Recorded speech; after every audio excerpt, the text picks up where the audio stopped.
Salutations à toutes et à tous, je suis David Lapendry et je suis très heureux de vous retrouver pour cette nouvelle vidéo. Dans cette vidéo, je vais vous parler du Covid-19 et ainsi je vais vous faire connaître mes réflexions sur cette crise.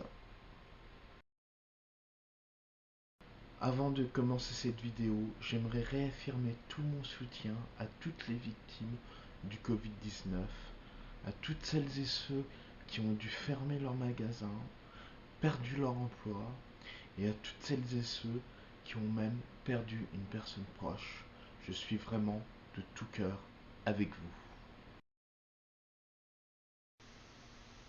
Il est vrai que pour n'importe quel gouvernement, cette crise du Covid-19 est extrêmement difficile à gérer, notamment à cause de son caractère totalement inédit. Cependant, notre gouvernement actuel, le gouvernement Macron, a fait des erreurs qu'il n'aurait jamais dû faire. Tout d'abord, au début de cette crise, il nous a donné un nombre inexact des masques disponibles en stock. Il peut prendre des mesures contradictoires, voire inutiles.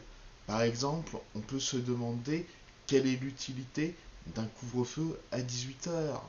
Car si on respecte les gestes barrières, il n'y a pas plus de raison qu'on attrape le Covid-19 après 18 heures qu'avant 18 heures. Il y a eu aussi, lors du dernier confinement, la fermeture abusive des librairies. Notre gouvernement, par rapport à l'école, peut avoir une politique très paradoxale. Les enfants au CP sont obligés de porter un masque, c'est-à-dire qu'un enfant à partir de 6 voire 5 ans peut être obligé de porter un masque pendant 10 heures par jour. Ils ne peuvent pas faire de sport à l'intérieur, même quand ils sont dans un gymnase de 500 mètres carrés alors qu'ils sont que 20 élèves. Quand ils jouent au foot à l'extérieur, ils doivent porter un masque, alors qu'un jogger dans la rue, il peut faire son jogging sans masque.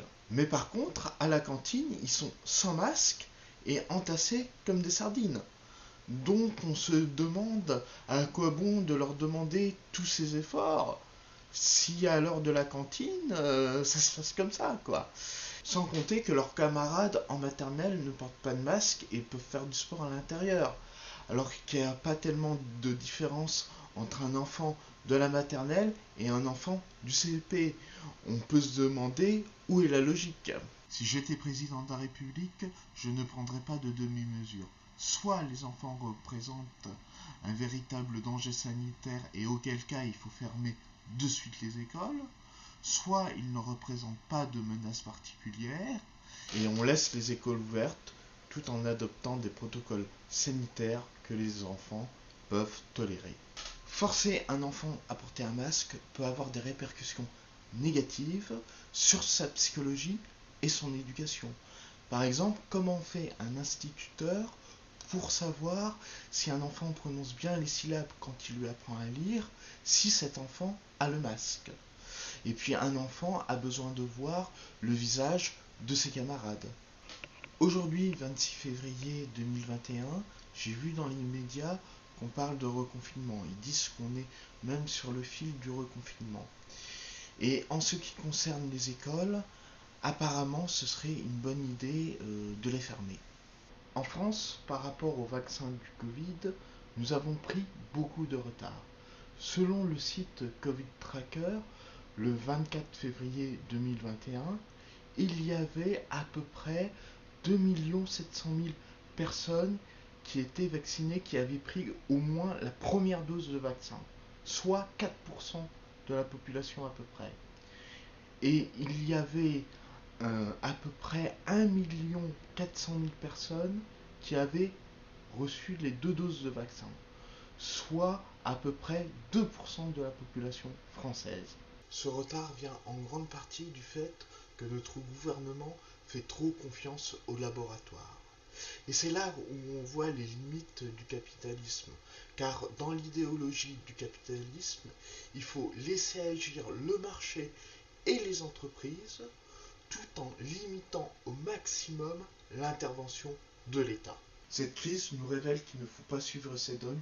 Elle nous montre aussi que se laisser faire peut causer des pénuries de médicaments. Par exemple, pour soigner les malades du Covid-19, il manquait du paracétamol et des médicaments pour endormir les gens en réanimation. Comme le but du capitalisme est de gagner de l'argent, les prix peuvent être élevés de manière déraisonnable jusqu'à ce que même les patients n'aient plus les moyens de se soigner.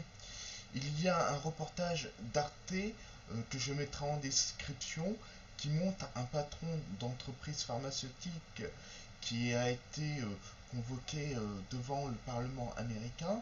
Et en gros, le Parlement américain lui dit non mais attendez, vos prix sont trop chers, il y a des personnes qui ne peuvent plus se soigner. Et lui il répond non mais attendez, moi je fais rien d'illégal, je, je gagne de l'argent, la loi me permet de gagner de l'argent comme ça, pour moi il n'y a aucun problème. Moi, je suis très attaché au droit à la propriété, mais devant de tels abus, à un moment donné, je dis que le droit à la propriété, c'est comme la liberté. À un moment donné, le droit à la propriété des uns doit s'arrêter là où commence le droit à la propriété des autres. Ce comportement devrait être illégal. À un moment donné, on ne peut pas gagner sa vie tout en risquant la santé des autres. Si j'étais président de la République, qu'est-ce que je ferais? Pour contraindre les laboratoires à produire plus de médicaments, il y a deux problèmes. Le premier problème, ce sont les brevets d'exploitation. Les laboratoires ne veulent pas céder les brevets d'exploitation. Et le second problème, c'est que des fois, les laboratoires ne veulent pas travailler en sous-traitance pour un autre laboratoire. Pour résoudre le premier problème, j'utiliserai la licence d'office. La licence d'office est une disposition dans la loi qui permet de forcer les laboratoires à nous céder leurs brevets. Et pour résoudre le second problème, je réquisitionnerai les laboratoires.